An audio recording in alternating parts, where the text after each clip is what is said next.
Welcome to Black and Gold Today, brought to you by Ray Brandt Infinity. I'm Rachel Whittaker.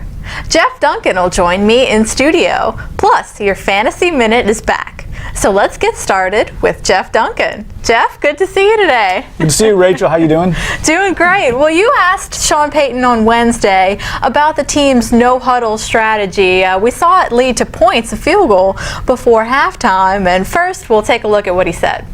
Positives, obviously, is we can get in and out of plays that we want to get into. One of the challenges sometimes in it, you may not be controlling the tempo just like you want, or you may not be controlling the flow of the game like you want. In other words, if you're in that run, pass, based on what the defense is giving you, then pretty soon, if you're not careful, the defense is dictating what you're doing. So, Jeff, your thoughts on how the no-huddle strategy could be used for this team? Well, you know, I think, Rachel, a lot of fans see the success the Saints have in this no-huddle attack, and they wonder why they can't do it more often. It's a common question we get a lot here at NOLA.com, and I think what Sean was trying to say was, you know, it's a seasoning to the game. It's not going to be the staple. Right. They can't afford to do it an entire game. One, it will wear the offense out, and two, it takes away one of the great strengths of the Saints offense, and that is their substitution patterns with their personnel groupings.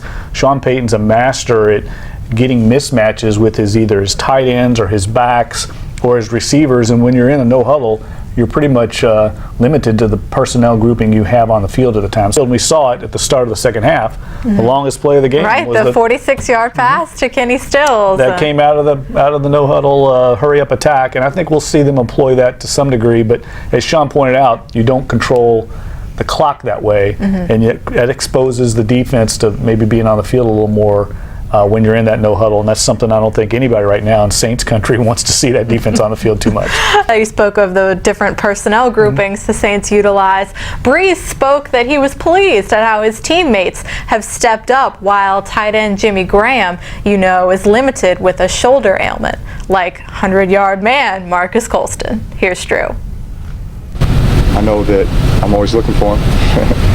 And so, you know, there may be those times where, hey, he's not getting it as much as he has in the past or on a consistent basis as he has in the past, but that's by no means an indication of, anything other than, I can just tell you right now, I look to him as much or more than I always have.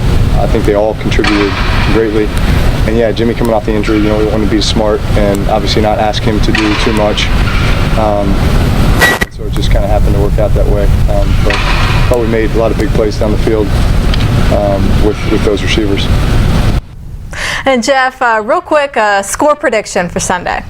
Well, I've got to go with Green Bay. They're just playing so well right now. I think it's going to be a game in the 30s. And I think the Saints will play very well with the home crowd, but I just can't see them slowing down Green Bay unless they can force some turnovers out of their defense. I think they've got a shot to win. So I would say, let me go 35-31 Green Bay. Okay, yeah, I was thinking the margin might be a little bit bigger than that, actually. Aaron Rodgers just on fire. It would take a massive defensive stellar performance to stop him. But, well, Jeff, thanks a lot. We'll see what happens Sunday. Yeah, my pleasure, Rachel. Up next, fantasy football time.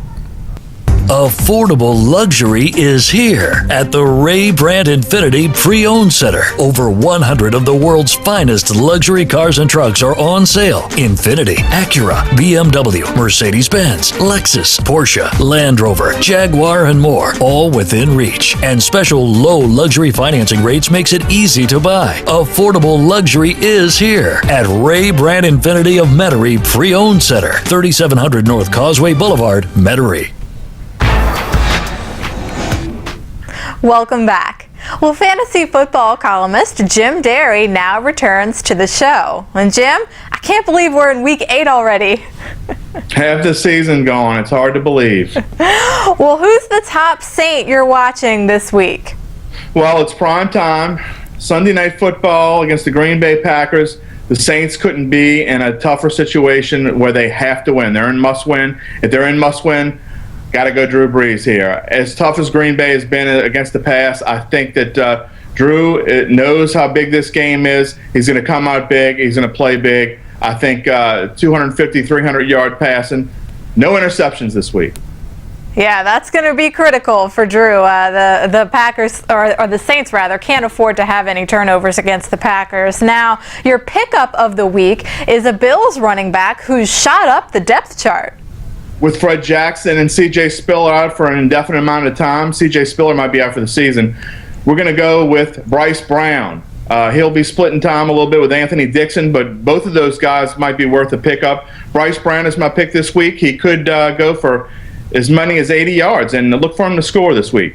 So somebody interesting to keep an eye on there. So fantasy owners, don't forget to set your lineups for Week 8. Jim, thanks so much. See you next week, Rachel. Thank you. And we'll wrap up the week at Saints Camp on Friday. Thanks for watching.